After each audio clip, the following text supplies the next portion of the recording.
Estimados colegas, es un placer estar aquí con ustedes. Soy Oscar Sánchez Osela, presidente del Comité del Adulto Mayor. Este comité ha sido creado recientemente por la Federación Argentina de Cardiología. Este webinar es nuestra primera actividad científica oficial. El tema del webinar, como todos saben, es el envejecimiento vascular en el adulto mayor. Contaremos con disertantes y panelistas con gran experiencia en este tema, por lo que tengo absoluta certeza que será para todos muy enriquecedor. Mencionaré a seguir los participantes. En primer lugar, tendremos la disertación de la doctora María del Carmen Rubio, médica cardióloga, expresidente de la Sociedad de Cardiología de Buenos Aires, secretaria general del Comité Adulto Mayor de FAC, máster en cardiología, máster en ecocardiografía básica y avanzada, máster en inteligencia artificial aplicada a la salud. En segundo lugar, tendremos la disertación del doctor Luis Lupi, médico farmacólogo de la UBA, Universidad de Buenos Aires, presidente del Artery LATAM. Y en tercer lugar, como panelista, tendremos un experto invitado, el doctor Ángel Pérez Rivera, cardiólogo de la Unidad de Insuficiencia Cardíaca del Hospital Universitario de Burgos, presidente de la sección de Cardiología Geriátrica de la Sociedad Española de Cardiología. Además, tendremos como panelistas la doctora Alejandra López Fachín, médica cardióloga, expresidente de la Sociedad de Cardiología de Salta, vocal del Comité Adulto Mayor de FAC. Finalmente, como panelista tendremos también al doctor Juan Sosa, médico cardiólogo, vocal del Comité Adulto Mayor de FAC, cardiólogo del Hospital Ramón Carrillo de la ciudad de Formosa en Argentina. Muy bien, hecha la presentación, entonces, María del Carmen, por favor, puedes comenzar tu disertación. Muchas gracias. ¿Sí? Bueno, muy bien. Bueno, la verdad que es un gusto poder charlar en este webinar sobre envejecimiento vascular y realmente poder brindar algunos tips que nos permitan enlentecer ese envejecimiento arterial. La pregunta es, ¿por qué el hombre tiene la edad de sus arterias? ¿Y qué pasa cuando envejecemos? Bueno, el endotelio vascular a medida que envejece se va oxidando, se va inflamando y se va metilando. Y paralelamente va aumentando la incidencia de las enfermedades vasculares relacionadas con el envejecimiento. Ahora bien, el endotelio vascular se encuentra expuesto constantemente a sustancias nocivas de la sangre, como pueden ser los lípidos, la glucosa, determinados aminoácidos, la angiotensina 2, que pueden acelerar el proceso de envejecimiento. Por otra parte, no todas las células del endotelio vascular envejecen simultáneamente. Aquellas que se encuentran ubicadas a nivel de las bifurcaciones, donde el flujo es turbulento y desorganizado, envejecen mucho más rápidamente y están sometidas a lo que se denomina estrés replicativo. En aquellos lugares donde el flujo es laminar, la vida media es mucho más larga y puede alcanzar el 80% de la vida adulta. Esto las somete también a lo largo del tiempo a la posibilidad de daño por los elementos que circulan en la sangre y también a un envejecimiento acelerado. Por otra parte, la célula senescente endotelial, al fijarse más fuertemente a la membrana basal, se encuentra imposibilitada de alinearse con el flujo sanguíneo y esto favorece la señalización inflamatoria.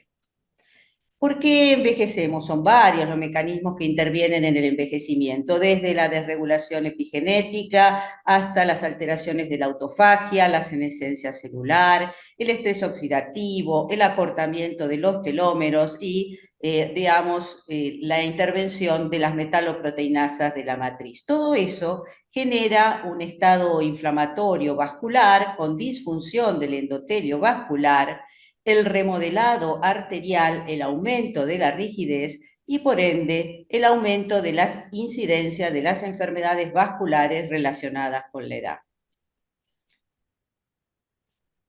La modulación epigenética del endotelio induce cambios sin alterar, digamos, la secuencia genética, pero que puede predisponer a el envejecimiento vascular avanzado. Y son básicamente tres los mecanismos que intervienen en la modulación epigenética. La metilación de las histonas, que actúa como un switch, permitiendo o no la expresión génica. Las histonas, que son proteínas que se enroscan alrededor del ADN, permitiendo la mayor o menor posibilidad de transcripción génica. Y los ARN no codificantes. Todos estos están influenciados por el medio ambiente, por distintos factores que son muy variados y pueden ir desde las infecciones hasta los tóxicos, la dieta, incluso el contexto psicosocial puede modificar epigenéticamente la expresión del endotelio vascular. Pero además el flujo también modifica epigenéticamente la expresión de las células endoteliales. Y así, por ejemplo, en los lugares de bifurcación, donde el flujo, como ya dijimos, es turbulento, predispone a la acetilación de histonas proinflamatorias, prooxidativas, proproliferativas, que favorecen la aterogénesis. En contraposición, en los lugares donde el flujo es laminar, se promueve la expresión de histonas que son antiproliferativas, antiinflamatorias, favorecen la expresión del óxido nítrico y de los genes antienvejecimiento, o sea, que protegen básicamente del efecto deleterio de la aterosclerosis. La desregulación de los microARN en la célula senescente está fundamentalmente producida por el estrés oxidativo y esto trae una célula senescente con disfunción endotelial, disminución de la angiogénesis e inflamación. Hay muchos ARN no codificantes que modulan epigenéticamente la senescencia vascular. Algunos de ellos han sido muy estudiados, como el MIR200, 217, 132, 34, que actúan directamente sobre la apoptosis y la senescencia. Otros lo hacen a través de la estimulación del factor nuclear kappa beta y otros actúan aumentando la inflamación, como el MIR126 y 121. Estos pueden ser dianas terapéuticas para tratar de disminuir la progresión del envejecimiento.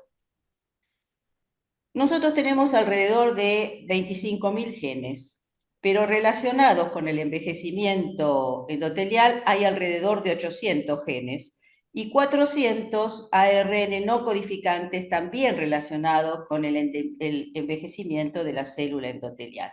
De todas maneras, no todos tienen el mismo peso. Y así, por ejemplo, tenemos el gen SIRT1, que mejora la sensibilidad a la insulina, regula el metabolismo lipídico, modula las vías de inflamación, promueve la reparación del ADN, interviene en la desacilación de las histonas y regula el ciclo celular y la apoptosis, y con todo esto ejerce un mecanismo antienvejecimiento. El otro gen que también tiene un peso importante es el gen cloto. Su nombre deriva de una de las moiras griegas que encargada, digamos, de hilar el hilo de la vida y se caracteriza por disminuir la calcificación vascular, reduce la producción de citoquinas inflamatorias, regula el metabolismo del calcio y del fósforo y atenúa el estrés oxidativo. En definitiva, ambos genes mejoran la salud vascular y pueden ser dianas terapéuticas. En contraposición, tenemos el gen mTOR pro-envejecimiento, que regula el crecimiento celular, la proliferación, inhibe la autofagia, aumenta la resistencia a la insulina y su hiperactividad se ha asociado con el cáncer, la obesidad y la diabetes y por lo tanto también puede ser una diana terapéutica para tratar de disminuir la aceleración del envejecimiento.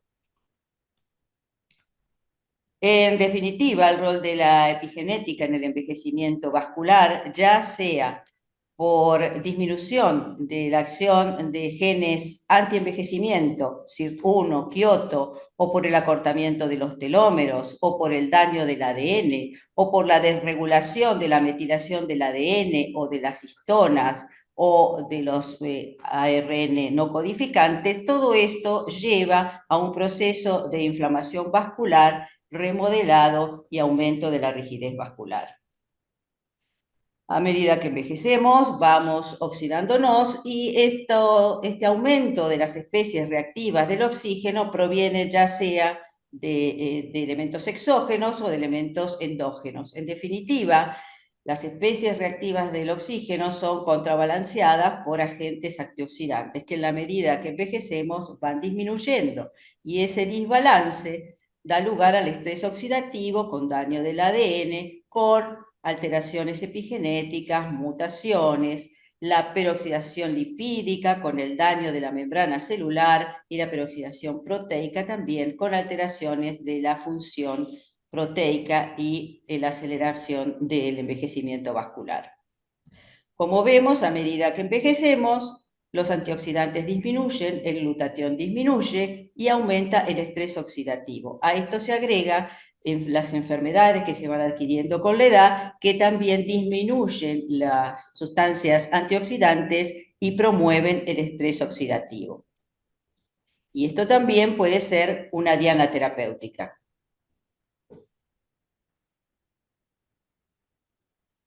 El metabolismo celular genera especies reactivas del oxígeno y especies reactivas del nitrógeno, generando daño nitrosactivo y daño oxidativo. Y las proteínas son altamente sensibles a la oxidación. Este daño proteico provoca alteraciones del proteoma, pero también en la energía mitocondrial y provoca alteraciones a nivel del metabolismo celular, alteraciones estructurales y daño en la señalización con daño a su vez del ARN, tanto mitocondrial como del ADN cromosómico. Y acá podemos ver cómo en los quintiles superiores que reflejan el estrés oxidativo, el ritmo de envejecimiento se acelera en la medida de que el individuo tiene un sistema más oxidado, o sea, el nivel de oxidación es mayor. Y esto pasa también con las enfermedades, muchas de ellas relacionadas con la edad, como la insuficiencia cardíaca, la insuficiencia renal, la diabetes, que en la medida que el individuo tenga mayor estrés oxidativo, también tendrá un aumento de la mortalidad. Y a medida que envejecemos, entonces, ese daño oxidativo sobre las proteínas hace que se invierta la relación entre proteínas funcionantes y proteínas alteradas. El daño del ADN mitocondrial y cromosómico estimula un factor de transcripción que es el P53, que se denomina el guardián del genoma y es, digamos, el que decide el destino final de la célula. Si el ADN está dañado y es imposible de reparar, conduce la célula a la apoptosis. Pero si el daño no es tal, la conduce hacia la senescencia. Y esta célula senescente detiene su ciclo celular y pasa a ser una célula secretora. ¿Secretora de qué? Secretora de especies reactivas del oxígeno y de sustancias inflamatorias, fundamentalmente citoquinas. Y la inflamación crónica de las células endoteliales acelera significativamente el envejecimiento. El inflamasoma, que es un complejo proteico, al activarse por el estrés celular, provoca la liberación de citoquinas inflamatorias, deteriorando la función endotelial y favoreciendo la aceleración del proceso de envejecimiento vascular. Parece que fui para el otro lado. Muy bien. Ahora, normalmente con el transcurso de la vida las células van envejeciendo. Lo que pasa es que el sistema inmunológico, digamos, se va deshaciendo de esa célula, pero a medida que envejecemos, el sistema inmunológico también envejece y la capacidad de deshacerse de esas células también disminuye. Se va acumulando y estas células, que son dañinas por la liberación de básicamente de sustancias proinflamatorias, se van acumulando y potenciando a su vez este envejecimiento vascular. Esto también puede ser una diana terapéutica. El inflamasoma activa los receptores TOL, que son proteínas transmembrana, a través de las vías del factor nuclear kappa, actúa favoreciendo la acción de las caspasa y madura citoquinas inflamatorias como la interleuquina 1 beta y la interleuquina 18. Y esto también puede ser una diana terapéutica. La activación de este inflamasoma se produce por el estrés oxidativo, cambios en la concentración de ATP, cristales insolubles como los uratos, patógenos, toxinas y la inflamación crónica. Y acá vemos cómo la inflamación medida por la proteína C reactiva fue un predictor sensible y específico de la velocidad de la onda de pulso y también del envejecimiento vascular acelerado. Otro de los mecanismos de envejecimiento es el deterioro de la autofagia. La célula va generando lo que se denomina basura intracelular, que está constituida por proteínas mal pegadas, organelas dañadas, y el lisosoma, con sus enzimas digestivas, las va eliminando. Pero cuando envejecemos, empieza un proceso de disminución de esa autofagia, se acumulan estos residuos dentro de la célula y se transforma en una célula senescente con este fenotipo secretor dañino. Este también puede ser una diana terapéutica. El envejecimiento fisiológico se lleva a cabo a partir de una disminución de la posibilidad de replicación por el acortamiento de los telómeros. Pero ese envejecimiento también se puede acelerar por el estrés oxidativo, por los agentes genotóxicos y por la disfunción mitocondrial, entre otras cosas, que daña el ADN telomérico. Esto también puede ser una diana terapéutica. En definitiva, la célula senescente tiene inestabilidad genómica, alteraciones epigenéticas, acortamiento de los telómeros, pérdida de la proteostasis, disfunción mitocondrial, disminución de la autofagia y alteraciones de la comunicación intercelular.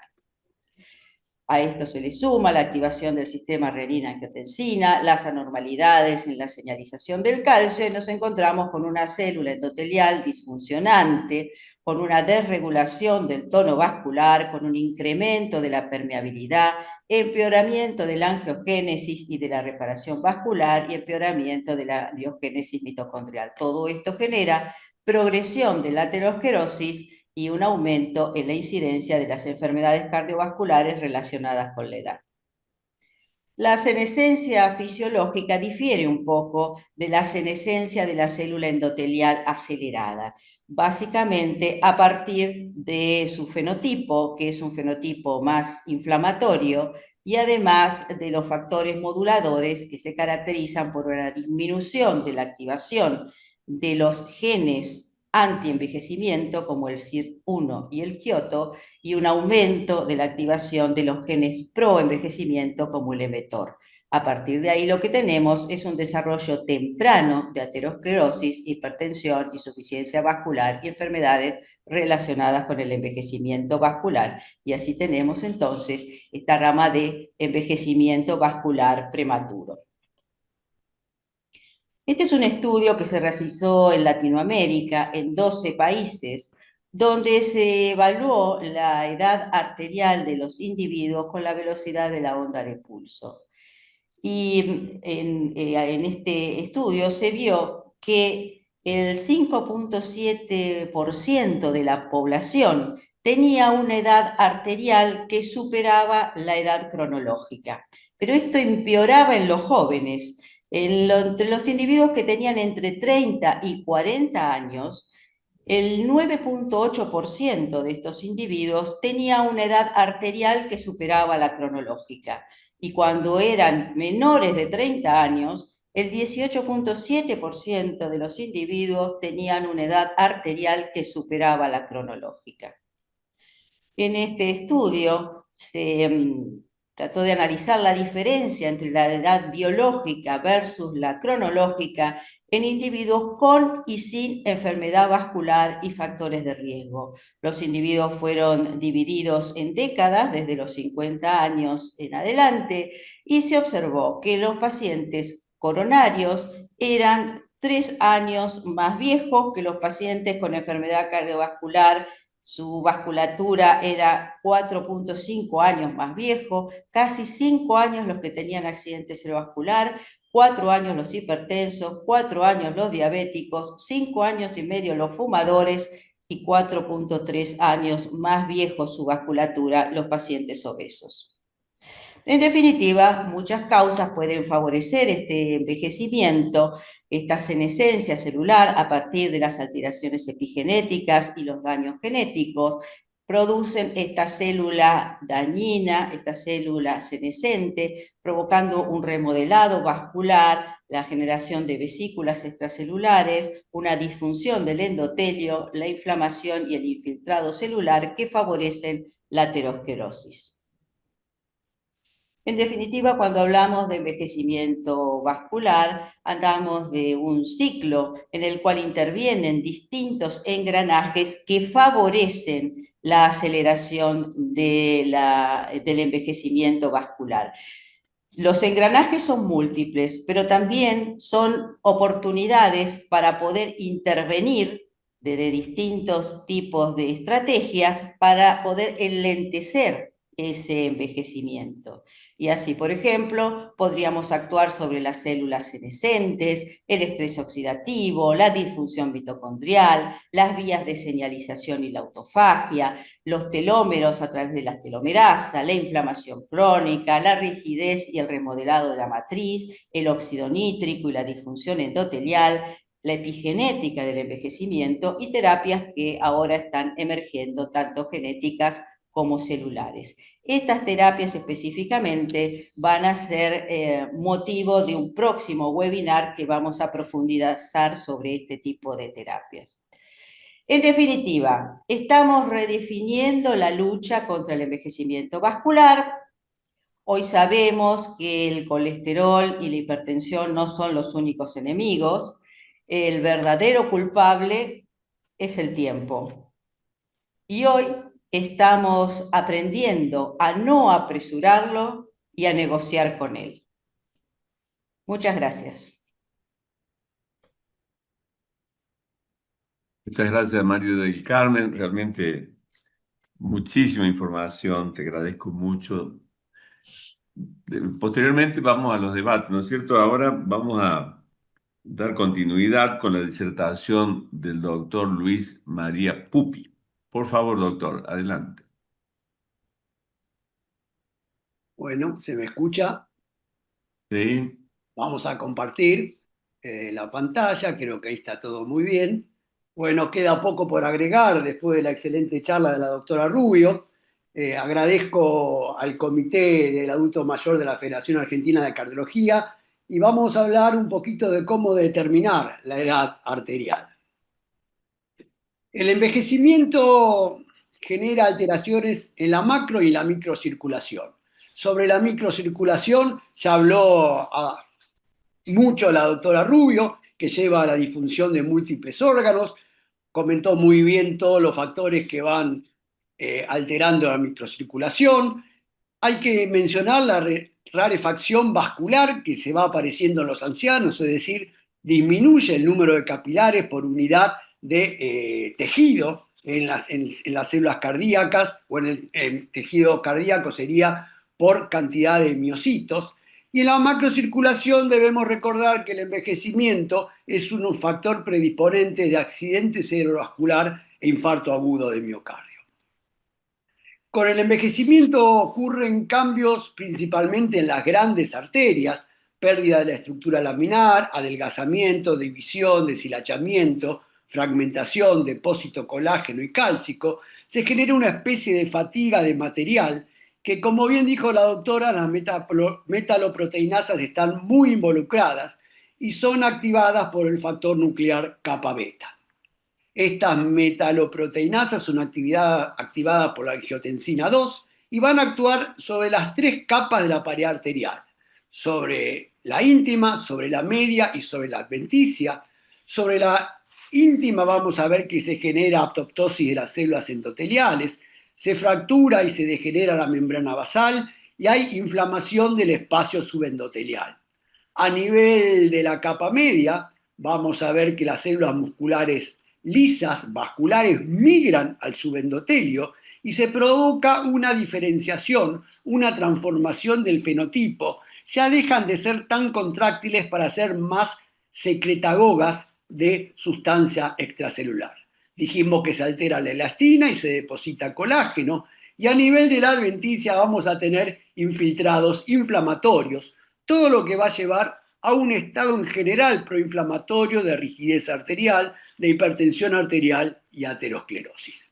Muchos de estos marcadores de daño vascular y estrés oxidativo ya los tenemos desde las etapas tempranas de la adolescencia. Ya comentó la doctora Rubio que muchos jóvenes presentan una edad vascular mayor que la edad cronológica.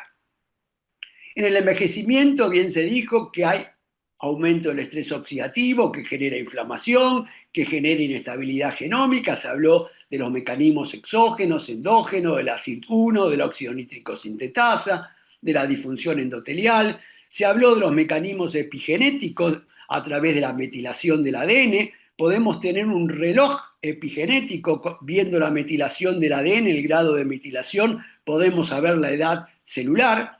Y finalmente es muy importante el acortamiento telomérico.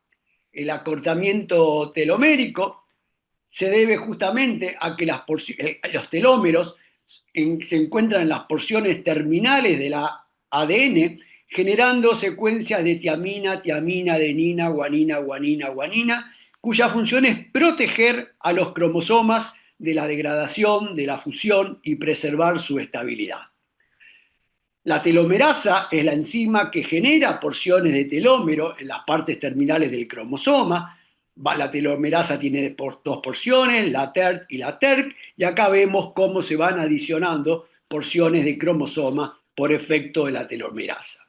Y esto se debe a que las ADN polimerasas convencionales son incapaces de continuar el proceso de replicación en la porción terminal, y es donde juegan un rol entonces la telomerasa, cuya inactivación va a llevar al acortamiento telomérico y envejecimiento celular. Como teníamos un reloj de metilación, también tenemos un reloj mitótico, porque con cada división celular, con cada mitosis, se genera un acortamiento del ADN telomérico. Por lo tanto, estudiando la longitud del telómero, fundamentalmente leucocitario, vamos a ver la edad de esas células. Y el acortamiento del telómero se asocia con envejecimiento celular, vascular, estenosis aórtica y factores de riesgo cardiovasculares. Entonces dijimos que el telómero largo se asocia con disminución de la mortalidad cardiovascular y más longevidad, y protege sobre todo contra el estrés oxidativo, la función mitocondrial, repara, dijimos, el ADN y promueve la sobrevida celular. En situaciones de estrés oxidativo o mutación del cromosoma P53, va a haber disminución de la actividad de la telomerasa, el telómero va a ser corto, eso se ve fundamentalmente en pacientes que tienen enfermedad cardiovascular o factores de riesgo, eso va a generar aumento de la mortalidad y reducción de la expectativa de vida. En el envejecimiento vascular fundamentalmente vamos a tener, por un lado, disfunción endotelial, de la cual ya habló muchísimo la doctora Rubio, y nosotros vamos a hacer hincapié ahora en el aumento de la rigidez arterial que ocurre en los ancianos y es mediado en gran parte por lo que se llaman productos finales de glucosilación avanzada. Estos productos finales de glucosilación avanzada son proteínas, lípidos y ácidos nucleicos glucosilados no enzimáticamente y oxidados luego del contacto con aldosas. Estos productos finales de glucosilación avanzada generan puentes cruzados, crosslinks, entre las moléculas de la membrana basal y la matriz extracelular, y además genera interacción con sus receptores en las superficies de distintos tipos celulares, generando daño endotelial y acelerando el proceso de aterosclerosis. Estos receptores son de la familia de las inmunoglobulinas y en general se expresan justamente cuando hay acumulación de ligandos, se produce un upregulation en los distintos tipos de las células del organismo. La rigidez arterial y la presión aórtica central son dos de los marcadores tisulares del envejecimiento vascular acelerado y es a los cuales nos vamos a dedicar a partir de ahora.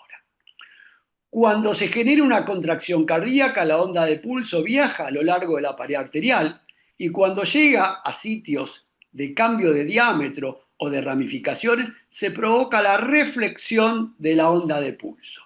De forma tal que si analizamos la onda de pulso a nivel central, va a ser la sumatoria de la onda anterógrada y la onda retrógrada. La velocidad de la onda de pulso aumenta a lo largo de la vida. Fíjense que en un niño de 10 años es de 500 centímetros por segundo y más o menos 1300 a la edad de 80 años. La velocidad de onda de pulso guarda relación con mortalidad porque implica rigidez arterial. En unas arterias elásticas jóvenes, la onda de pulso viaja hacia la periferia y, como dijimos, en sitio de cambio de diámetro de las arterias o ramificaciones se provoca la reflexión que debería llegar a la circulación central en diástole. ¿Para qué? Para permitir la mejor perfusión de los órganos vitales. Cuando está acelerada, cuando hay aumento de la velocidad de onda de pulso, no va a llegar en diástole, sino regresa antes en sístole tardía. Y esto genera a su vez aumento de la presión aórtica central, que a su vez aumenta el flujo cerebral, predisponiendo a accidente cerebrovascular, va a generar aumento de la poscarga y por consiguiente la probabilidad de hipertrofia ventricular izquierda. Y como dijimos, que cae el flujo a nivel de la diástole, se genera disminución del flujo coronario, eventos coronarios y enfermedad renal crónica. Otra manera de medir la rigidez arterial, además de la velocidad de onda de pulso, es lo que se denomina índice de aumento. No es tan preciso porque se ve sujeto a mayores factores que influyen sobre este parámetro, y el mismo está representado por la diferencia de presión entre el primer pico de la presión sistólica central, que se debe a la onda anterógrada, y al segundo pico dado por la onda retrógrada. Eso, dividido por la presión de pulso y multiplicado por 100, es el índice de aumento. Acá lo vemos mejor. Vemos el primer pico dado por la onda anterógrada, el segundo pico por la onda refleja, la diferencia de aumento dividido por la presión de pulso multiplicado por 100, vamos a tener el índice de aumento. De todas maneras, siempre se prefiere utilizar la velocidad de onda de pulso como parámetro para medir la rigidez de las arterias porque es un parámetro más puro que el índice de aumento. El índice de aumento depende de muchos factores, el sexo, la altura, frecuencia cardíaca. Por eso, en general, preferimos la rigidez arterial. La rigidez arterial se mide en forma muy sencilla, un tonómetro en la carótida, otro tonómetro en la femoral, midiendo la distancia con 1 centímetro. Bueno, hay que hacer alguna formulita para tener la mmejor distancia, se le resta, se saca el 80% de esa medida para quitar lo que es el loop del callado aórtico, y eso dividido por la diferencia de tiempo entre el pie carotidio y el pie femoral, nos va a dar la velocidad de la onda de pulso. Este método es bastante preciso, pero tiene algunos inconvenientes. Primero, que depende del operador. Ustedes vieron que todo lo que depende del operador, cuando lo realizan dos operadores distintos, dan dos resultados distintos. Además, si el operador tiene que realizar varias determinaciones en el curso de su actividad laboral, bueno, se genera la fatiga del operador. Por lo tanto, hay equipos oscilométricos menos demandantes de tiempo. Esto lleva un tiempo importante hacerlo, no se lo puede hacer en el medio de la consulta como quien tomara la presión y decir, bueno, ya que estábamos a medir la velocidad de onda de pulso por el método convencional, porque es engorroso. Ahora los equipos oscilométricos son menos demandantes de tiempo, menos demandantes del operador y están validados contra este método de los dos puntos. Estos nuevos equipos oscilométricos van a permitir medir todos los parámetros de rigidez arterial, velocidad de onda de pulso, índice de aumento, presión aórtica sistólica central, diastólica y media. Y así, si tenemos junto con ellos, porque estos equipos también nos van a permitir utilizarlo en 24 horas, vamos a tener primero cuál es el subtipo de hipertensión arterial que presenta el paciente. Vamos a tener 4 subtipos fundamentalmente y vamos a aplicar esto al anciano. Tenemos la hipertensión sistólica aislada, que esta es en los sujetos sobre todo muy jóvenes, adolescentes. La diastólica aislada, que la vamos a tener en sujetos jóvenes de mediana edad. Y luego tenemos 2 subtipos, que son la sistodiastólica con presión de pulso normal y la sistodiastólica con presión de pulso elevada. Por ejemplo, acá vemos el primer paciente, 126/90, es una hipertensión diastólica aislada con presión de pulso baja, es decir, menos de 50 milímetros de mercurio. Esto es del paciente joven, no adolescente, mediana edad joven. Luego tenemos la sistodiastólica con también presión de pulso baja, 134/90. Esto se llama hipertensión convergente, es decir, se acercan los valores de presión sistólica y diastólica. Así que cuando el paciente les diga en el consultorio, doctor, me dijeron que las dos presiones se me juntan y que me voy a morir por eso, bueno, recuérdenles que no, que es absolutamente al revés. En todo caso, es más peligroso cuando las dos presiones se separan, como vamos a ver ahora. Hipertensión sistodiastólica divergente, donde los cuales tenemos sisto-diástole, y acá ya empieza a aumentar la presión de pulso, para finalmente, en el anciano, vamos a tener una hipertensión sistólica aislada, 144/78 en este caso, pero ya la presión de pulso es mucho mayor.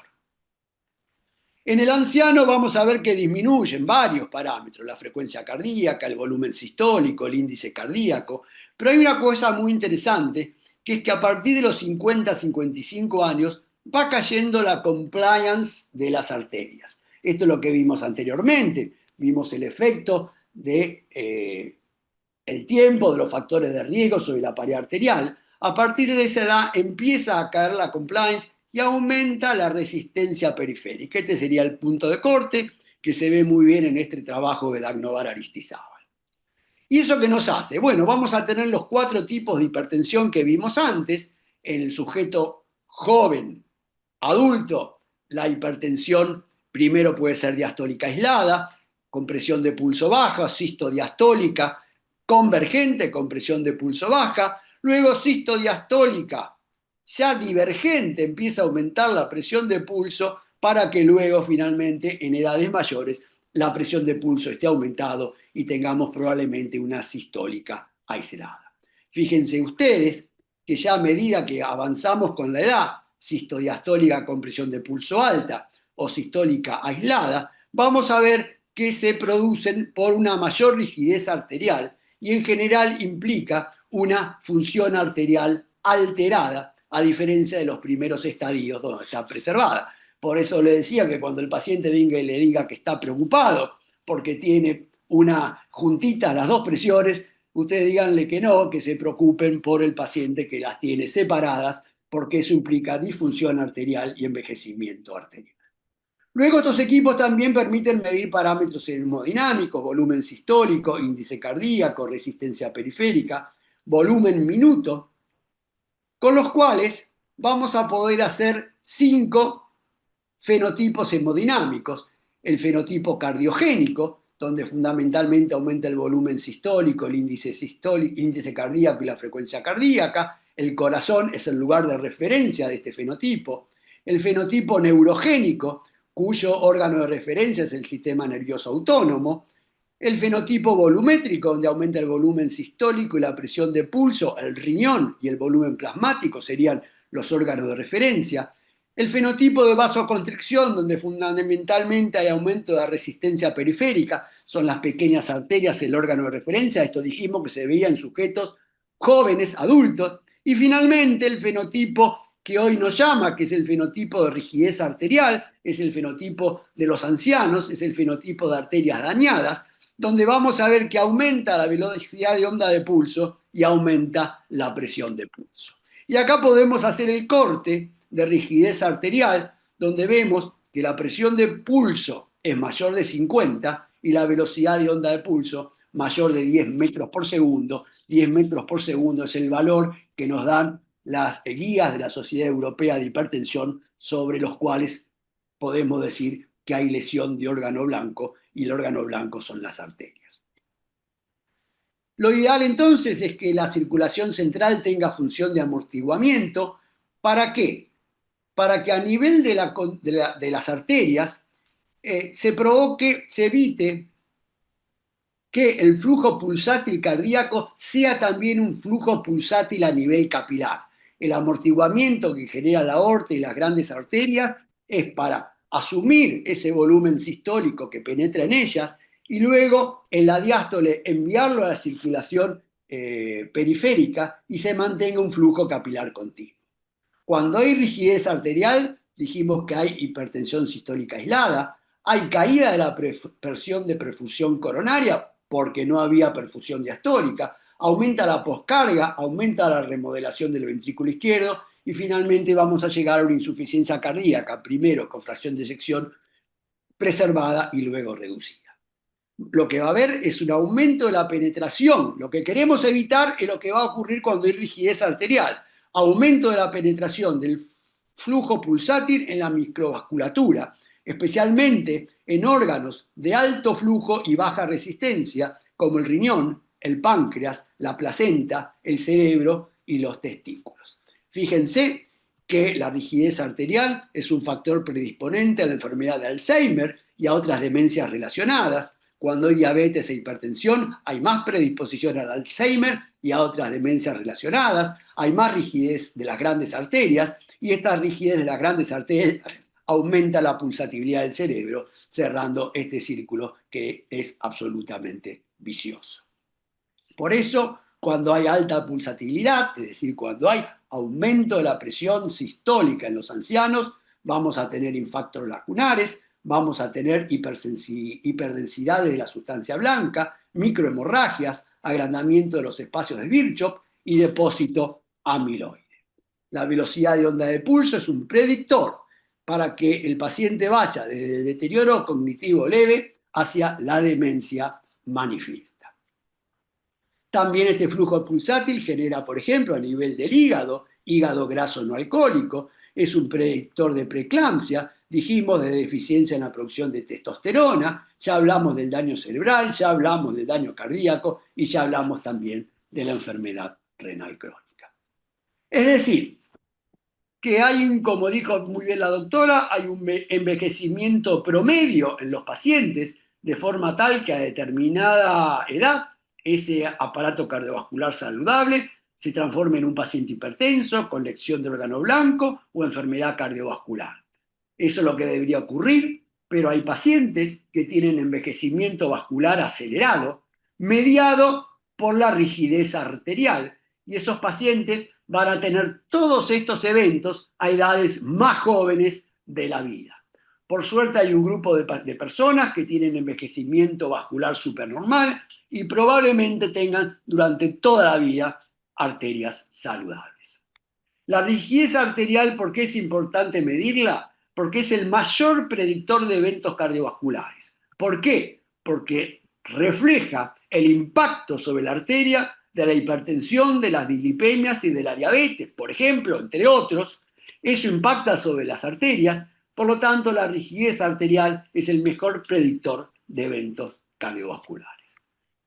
En general, los pacientes con EVA, con envejecimiento vascular acelerado, son hipertensos, tienen diabetes o hiperglucemia, son obesos, aumento de la grasa abdominal, dislipemias, comen con mucho sodio, fuman, poca actividad física. Todo esto suele no encontrarse en los pacientes supernova. Además, los pacientes con envejecimiento tienen aumento del estrés oxidativo, la deprivación social. Esta es una cuestión que se está estudiando mucho, al igual de la microbiota, como factor para generar rigidez arterial, las alteraciones del sueño, las apneas. Bueno, nada de esto suele encontrarse en los pacientes supernova. No olvidemos la polución ambiental a través de tóxicos, plomo, cadmio, mercurio, la inflamación que eso genera, la disfunción endotelial que eso genera, y también el depósito directo de material, como en el caso de las nanopartículas del microplástico. Hay algunas ciudades del mundo, lugares del mundo, que se llaman zonas azules. ¿Por qué? Porque tienen el mayor porcentaje de personas por arriba de los 100 años. Por ejemplo, Cerdeña, Icaria, Okinawa, Loma Linda en California. Y esto se debe a que tienen menores niveles de marcadores de estrés oxidativos, menores niveles de peroxidación lipídica, mayores niveles de antioxidantes, vitaminas C y D, menor nivel de inflamación, lo que se llama low grade inflammation, es decir, menor estado inflamatorio general. Son los pacientes que viven más años. Por lo tanto, y en conclusión, podemos decir que debemos actuar lo más rápidamente posible en la vida de nuestros pacientes para hacer una modificación intensiva de los factores de riesgo ateroscleróticos y tratar de mover a nuestro paciente a la edad que lo encontremos, cuanto más joven, mejor, para de esta manera moverlo desde la curva del envejecimiento vascular acelerado a una curva de envejecimiento promedio. Muchas gracias. Muchas gracias, doctor Pupi. Realmente una excelente presentación. Bien, vamos a dar continuidad, ¿no es cierto? Y le vamos a pedir a nuestro panelista experto, el doctor Ángel Pérez Rivera, que nos haga sus comentarios sobre las presentaciones. Hola, ¿qué tal? ¿Cómo estáis? Bueno, en primer lugar, muchísimas gracias por invitarme. Muchas gracias al Comité del Adulto Mayor de la Federación Argentina de Cardiología por pensar en mí. Y de verdad, para mí un placer estar con vosotros.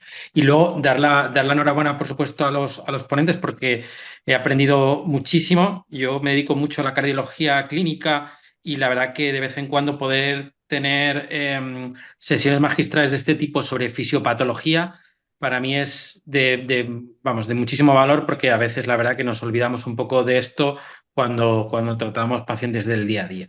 Pues por hacer primero un pequeño resumen o por señalar los puntos que a mí me han parecido más interesantes de las dos exposiciones, pues la verdad que de lo que han hablado los dos compañeros es de inflamación, ¿no? Realmente cuando hablamos de envejecimiento o cuando hablamos de cardiología, hablamos de inflamación. Al final los médicos tratamos inflamación, nos dedicamos a lo que nos dedicamos, especialmente si vemos pacientes con enfermedades crónicas, ¿no? La famosa inflammaging o la inflamación asociada a la edad o el equivalente entre envejecimiento e inflamación. Entonces, inicialmente se ha empezado hablando de que hay una diferencia entre el envejecimiento biológico y el envejecimiento cronológico, ¿no? Yo creo que eso todos los que tratamos con pacientes mayores estamos muy acostumbrados a verlo. Hay pacientes que independientemente de la edad tienen un nivel de envejecimiento biológico diferente y aquí inmediatamente se ha hecho la asociación entre envejecimiento biológico y envejecimiento vascular, ¿no? Y yo creo que eso es así. Evidentemente el envejecimiento biológico no hablamos de otra cosa que el envejecimiento del aparato circulatorio. Y eso al final conduce, como se ha dicho posteriormente, a enfermedades de todo tipo, no solo cardiovasculares, sino la demencia vascular es el segundo tipo más frecuente de demencia que hay. La enfermedad renal crónica habitualmente se produce también por problemas circulatorios, ¿no? Y se ha conectado desde los mecanismos más a nivel molecular, ¿no? Hasta posteriormente a nivel macroscópico, digamos, ¿no? Entonces, se ha hablado de cómo el envejecimiento vascular está determinado por productos o exógenos o endógenos, ¿no? Evidentemente, los factores de cardiovascular, el ambiente, produce daño vascular y envejecimiento vascular acelerado, pero también hay un cierto grado de predisposición genética, ¿no? Los telómeros, la proteína cloto, ¿no? Bueno, por hacer un pequeño inciso, me encanta volver a hablar de los telómeros. Mi tesis hace 11 años fue sobre telómeros y síndrome coronario agudo, así que me encanta volver a escuchar sobre telómeros. Y efectivamente, ¿no? Hay cierta predisposición genética, ¿no? Nosotros estudiamos que aquellos pacientes que tenían un infarto, los que tenían los telómeros más cortos, se morían más. Y es así, ¿no? Es verdad que luego podemos hablar de qué manera podemos modificar eso, ¿no? Y luego la segunda parte de la charla, pues se ha podido poner sobre la mesa cómo podemos detectar eso en la práctica habitual, ¿no?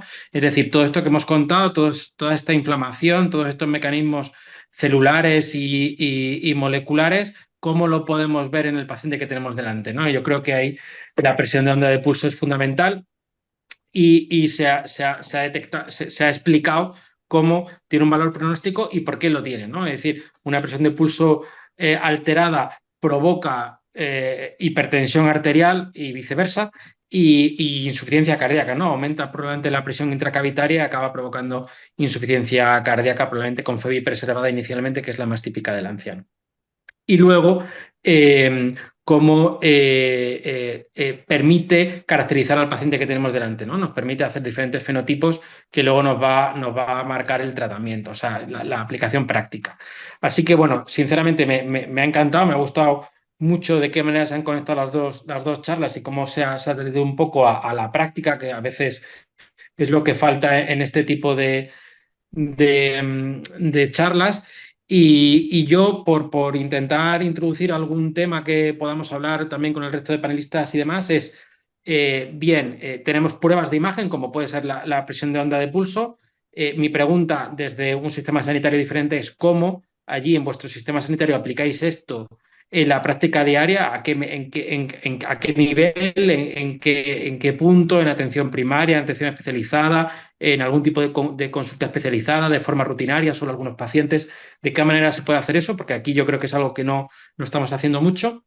Y luego, ¿qué otro tipo de estrategias podríamos usar para poder detectar este envejecimiento celular acelerado o estos pacientes de riesgo, ¿no? Por ejemplo, los biomarcadores han hablado, ¿no? Longitud telomérica, actividad de la telomerasa, valores de proteína cloto, ¿no? Estamos también trabajando nosotros en un proyecto en el que estamos viendo valores de proteína cloto también en pacientes con infarto, cómo se relaciona con la composición corporal, que creo que también es interesante. ¿De qué manera podríamos aplicar esto, ¿no? Yo creo que uno de los principales problemas que tenemos en los biomarcadores es establecer puntos de corte o intentar homogenizar un poco las medidas. Si creéis que una batería de biomarcadores nos podría ayudar a construir scores que nos faciliten, digamos, la aplicación de terapias, ¿no? Y eso, básicamente, era de lo que yo creo que puede ser interesante. ¿Cómo aplicamos esto en la práctica habitual? Y si además de las pruebas de imagen o las pruebas como la presión de pulso, también los biomarcadores podrían jugar un papel en eso, ¿no? Bien, muchísimas gracias, doctor Ángel. Eh, Vamos a continuar con los comentarios entonces ¿Le de respondo nuestro algo al panelista. doctor? Perdón. Puedo responderle porque un poco hizo una pregunta también el doctor Rivera, ¿no? Bien, sí, varias preguntas, ¿no? Bueno, Sí, por favor, doctor Pup. bueno, primero es un placer compartir esta mesa con el doctor Pérez Rivera, que es de BUC. Estuve varios meses. Se fue el sonido. Fue el sonido, sí. ¿Nos escucha? Ahora Ahora sí. sí. Eh, decía que es un placer compartir con el doctor Pérez Rivera, porque yo he vivido unos meses en Burgos, ciudad que me encantó, me hubiera gustado conocer el hospital universitario, pero fui por otras cuestiones y no pude. Y bueno, una ciudad realmente hermosa que me trae muchos recuerdos. Al margen de eso, quiero decirle que también estamos en la misma lucha, porque acá es muy difícil hacer estudios de mecánica vascular. En general no están cubiertos por ninguna medicina que terciariza los pagos, así que los pacientes que hacemos o los hacemos en forma privada o los hacemos por una cuestión investigacional para tratar de seguir viendo qué es lo que sucede en estos casos. Pero bueno, estamos en la misma lucha tratando de ver que las terciarizadoras puedan pagar estos estudios. Ahora con las distintas guías que está habiendo de la utilización de la rigidez arterial, ya sea europeas, latinoamericanas, incluso argentinas, donde se menciona la importancia de hacer estudios de rigidez arterial, ya que vamos a evitar, sobre todo en pacientes jóvenes, que este paciente a lo mejor sea hipertenso el día de mañana o sea un hipertenso complicado. Es fundamental distinguir lo que es el paciente que tiene arterias con inicio de rigidez en etapas lo más precoces posibles para evitar las complicaciones futuras. Yo creo que a medida que las distintas guías vayan haciendo hincapié en eso, lo vamos a ir logrando, pero bueno, acá está costando mucho, como también supongo que está costando en España. Sí, realmente es difícil la implementación práctica de esto, pero ya hay comercializados distintos algoritmos que engloban mediante inteligencia artificial la imagenología, la epigenética y los factores inflamatorios como para aproximar la edad arterial e incluso hacer digamos, cierta predicción sobre las complicaciones e incluso guiar los tratamientos. Estos algoritmos de inteligencia artificial, por supuesto que no son tan accesibles al uso cotidiano, pero ya están aprobados muchos de ellos en Europa y la FDA tiene aprobados otros y hay lugares como en Latinoamérica, como México, que los implementa, y Brasil, que también lo está utilizando un poco más asiduamente. Pero sí, el camino es eso, integrar varios elementos que nos permitan categorizar al paciente. La imagenología, por un lado, los kits epigenéticos y genéticos y todos los biomarcadores inflamatorios que conocemos, todos sumados, por supuesto, nos van a dar una idea de la edad vascular del paciente, del pronóstico del paciente y probablemente nos permitan decidir también el tratamiento. Bueno, muchas gracias. Doctora Alejandra, ¿quiere hacernos su comentario, por favor? Hola, sí. Bueno, ante todo quería agradecer a la doctora Rubio y al doctor Pupi por sus charlas. Y la pregunta es, yo creo que yo hago cardiología clínica y lo que nosotros usamos mucho son los mapas y en uno de los ítems habla de la presión de pulso. Quería saber específicamente con el doctor Pupi qué valor le da a ese número. Si bien no es la tonometría que estuvo él diciendo, quería saber si nos sumaría algo este dato que tendríamos en los monitoreos que le hacemos a nuestros pacientes o lo desestimamos. No, desestimarlo no, es muy importante y por eso, como te decía recién, hay algunos equipamientos que todavía no, por ahí no lo tenemos en Argentina, pero sí en Europa, que miden perfectamente los parámetros hemodinámicos y nos dan los valores de presión de pulso. Como dije anteriormente, la presión de pulso aumentada es un factor de riesgo cardiovascular muy importante. Hacemos el corte en 50, pero ya arriba de 60 es de más riesgo todavía. Y sí, eso hay que tratarlo, y porque la hipertensión, lo que se llamaría divergente, tiene más riesgo cardiovascular. Y sabemos que, sobre todo en los distintos pacientes de mediana edad para arriba, tenemos que hacer foco en la presión arterial sistólica como tratamiento y es la que debemos utilizar como meta. Y probablemente si logramos normalizar la sistólica, eso no implica que la diastólica vaya a bajar más. Habitualmente el impacto de nuestro tratamiento va a estar dado sobre la que tiene más riesgo y que es la hipertensión arterial sistólica. Listo, doc. Gracias, porque es lo que tenemos, así que mi idea es usemos lo que tenemos, puntualizar más a nuestro paciente y después, bueno, escalarlo un poco más. Considero que no hay paciente que no tenga un mapa hecho en Argentina, así que, y después de ahí la mayoría uno lo toma como ya de riesgo, porque la mayoría, los que vienen tienen hipertensión, su dislipidemia, sus eritros altas, su proteína C reactiva, o sea que ya tenemos un paciente inflamado.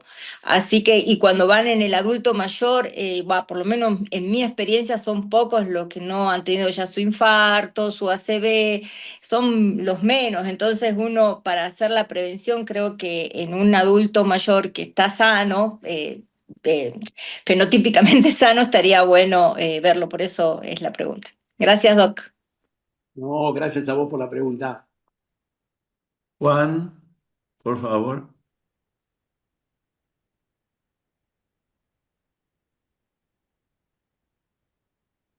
No sé si escuchan. Juan, ¿escuchas?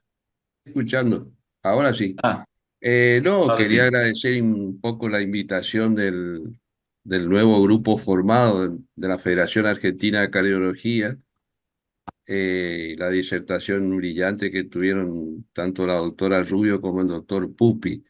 La pregunta un poco que yo estoy en Formosa, eh, son- estoy más cerca de Paraguay y de Asunción, Paraguay, que de Capital Federal, pero le quería preguntar a algunos de los disertantes qué importancia le dan a cómo es el estudio de los disturbios del sueño en esta afección del adulto mayor. Si nos podía, digamos, orientar a algún, Sí, sí, sí. digamos, No te voy a orientar en cuanto al tratamiento, porque obviamente eso es rama del neumonólogo en general, pero lo que te puedo decir es que sí, los trastornos del sueño, ya lo mencionamos como uno de los factores predisponentes al envejecimiento vascular acelerado, porque esos trastornos de sueño generan liberación de catecolaminas, de noradrenalina durante la noche, que después van a impactar en forma permanente a lo largo del día, dando lesión vascular, lesión, rigidez arterial y aumento de la presión arterial. Sí, es un factor preponderante. No sé las posibilidades que tienen allá en Formosa de hacer el tratamiento adecuado. Lo que sí sé que en Formosa tienen especialistas muy importantes que miden rigidez arterial, especialistas en mecánica vascular. Tenemos al doctor Romano, que es miembro de nuestra Sociedad Europea de Artery y de Artery Latam, que se ocupa de los estudios de mecánica vascular. No sé cuán lejos estará vos del centro de Formosa, pero tenés un lugar de referencia para enviar a tus pacientes allá. sí, sí, sí, lo conocemos al colega y que se dedica a eso, pero la pregunta mía era porque en el hospital público donde yo estoy se ve mucha población de mayor de 60 años y cómo era, y bueno, cuando le hacemos el interrogatorio y el examen físico manifiestan esos disturbios del sueño, ¿no es cierto? Exactamente. Ahora, lo que no sé es qué posibilidades tienen de tratamiento, pues no es fácil el tratamiento, es Claro, complicado, es molesto, pero bueno, eso ya me escapa. Hay cada vez claro, sí, sí, dispositivos sí. más modernos que generan menor lesión o menor molestia, y bueno, supongo que eso tendrá que ir incrementándose. Pero sí, realmente las apneas de sueño, los trastornos de sueño son un factor importante en el aumento de la rigidez arterial y el envejecimiento vascular acelerado. Yo Muy bien, aprovecharía gracias. para hacerles una pregunta en esta oportunidad fantástica. Pensando así en un parámetro simple, accesible a todos, que tuvo su valor en un momento y después medio que se dejó de lado, es el grosor miointimal que se mide habitualmente o se puede medir fácilmente en carótidas, por ejemplo. ¿Qué Bien. valor le dan ustedes a ese parámetro que es una cosa bastante simple, digamos. Perfecto, mucho. Pero lo que pasa, yo cuando hablé de los cuatro marcadores tisulares de envejecimiento vascular acelerado, hablé de la presión aórtica central, hablé de la rigidez arterial y dejé dos sin hablar, que uno es justamente la medición del espesor íntima media y la placa, y el cuarto sería la vasodilatación alterada por flujo. No lo nombré uno porque no en todos lados miden la vasodilatación, es ya más complicado, no es para hacer en el consultorio todos los días. Y con respecto al íntima media, si bien tiene mucho valor, el tema es que ya cuando hay placa o aumento importante del espesor íntima media, ya llegamos tarde. Por eso le doy tanta importancia a la medición de la rigidez arterial, porque va a ser el mejor parámetro para evitar el daño arterial. Ya cuando tenemos un paciente, sobre todo que es joven y tiene rigidez arterial aumentada, tenemos que actuar rápidamente para prevenir el daño futuro. Y el daño futuro va a ser la placa, justamente, o el espesor íntima media. Es decir, cuando ya vimos el espesor íntima media aumentado de la placa, ya es un poquito tarde. Es decir, obviamente igual hay que tratarlo. Un paciente con espesor íntima media aumentado, que le damos estatinas y que vamos a evitar que progrese.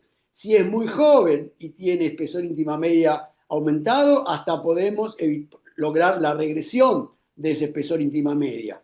Pero en general ya cuando actuamos sobre la placa, estamos actuando un poquito más tarde que si actuamos sobre la rigidez arterial. En ese silencio entró otra pregunta y ya estamos al final. Les pido que por favor piensen en alguna otra para ir encerrando. Pero una cosa que me llamó muchísimo la atención es ese envejecimiento proporcionalmente precoz en un porcentaje altísimo, llegando al 18%, ¿no es cierto?, de envejecimiento en jóvenes. Ya se dijo todo o mucho sobre el envejecimiento en sí mismo. Pero, ¿qué ven ustedes en esa edad como factor acelerador de esa forma tan alarmante, ¿no? Es casi 3 veces lo que se ve en un adulto de edad más avanzada. Bueno, depende de qué paciente estemos hablando. Vamos a tener dos grupos de pacientes jóvenes, digamos. Vamos a tener el paciente que es hipertenso y que tiene rigidez vascular aumentada. En general, el joven tiene hipertensión sistólica. Es decir, el de mediana edad es donde empezaba a tener la diastólica aislada. El joven tiene hipertensión sistólica aislada. En ese paciente joven, deportista, que vemos con hipertensión sistólica aislada, es muy útil medir la presión aórtica central. Porque si ese joven que detectamos presión braquial alta tiene una presión sistólica central normal, probablemente sea una pseudohipertensión o una hipertensión espuria y lo controlaremos, pero es de bajo riesgo. Y después tenemos el otro paciente, el que ya es hipertenso. Es hipertenso con el que no es hipertenso, ese que tiene padres hipertensos y que tiene rigidez arterial, en ese va a ser útil actual, probablemente no modificándole, no medicándolo, pero sí cambiando su estilo de vida para que ese joven que tiene padres hipertensos, es normotenso, pero tiene rigidez arterial medida por presión aórtica central elevada, bueno, o solamente por rigidez arterial, le modifiquemos el estilo de vida desde la comida sin sal, desde hacer ejercicio, desde evitar que aumenten los niveles de los marcadores metabólicos, encasillarlo en un programa lo más sano posible para evitar que sea hipertenso el día de la mañana. Es decir, dos pacientes, el paciente hipertenso y el paciente normotenso. El paciente normotenso con padres hipertensos y que tiene rigidez arterial aumentada, vamos a hacer todo lo posible para proteger esas arterias desde lo mejor y probablemente evitemos que sea hipertenso el día de mañana o que lo sea a una edad más tardía de lo que lo fueron sus padres. Y por el otro lado tenemos el paciente que ya es hipertenso, le detectamos hipertensión, le medimos la presión aórtica central y ahí vamos a tener dos. El paciente que la tiene normal y que por lo tanto no hay que medicarlo, pero sí controlarlo y meterlo también en todo este ritmo de cuidados metabólicos que dijimos, y el que tiene presión aórtica central elevada y que va a requerir una intervención farmacológica probablemente.